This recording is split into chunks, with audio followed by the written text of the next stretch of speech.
ارشاد فرمائی، حضور نے فرمایا النظر الی وجہ الوالد عبادہ، فرمایا جو بندہ والد کے چہرے کو دیکھتا ہے تو والد کے چہرے کو دیکھنا بھی عبادت ہے۔ والنظر الی الکعبۃ المکرمۃ عبادہ، کہا جب کوئی بندہ کعبۃ اللہ کی زیارت کرتا ہے تو کعبے کو دیکھنا بھی عبادت ہے۔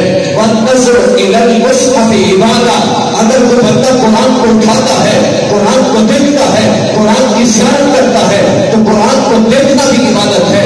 والنظر الی وجہ العالم عبادہ، کہا جو محبت سے عالم کو چہرے کو دیکھتا ہے رب اس کو بھی اجر عطا فرماتا ہے۔ عالم کے چہرے کو دیکھنا بھی عبادت ہے۔ اور پھر مزید آگے علماء کی شان کو بیان کیا، حضور نے فرمایا من زار عالما فکأنما زارنی، کہا جس نے عالم کے چہرے کو دیکھا، جس نے عالم کی زیارت کی، گویا اس نے مجھے محمد کی زیارت کی۔ من صافح عالما فکأنما صافح، کہا جس نے کسی عالم دین سے مصافحہ کیا، جس نے کسی عالم دین کے ساتھ سلام کیا، گویا اس نے مجھے محمد کے ساتھ سلام کیا۔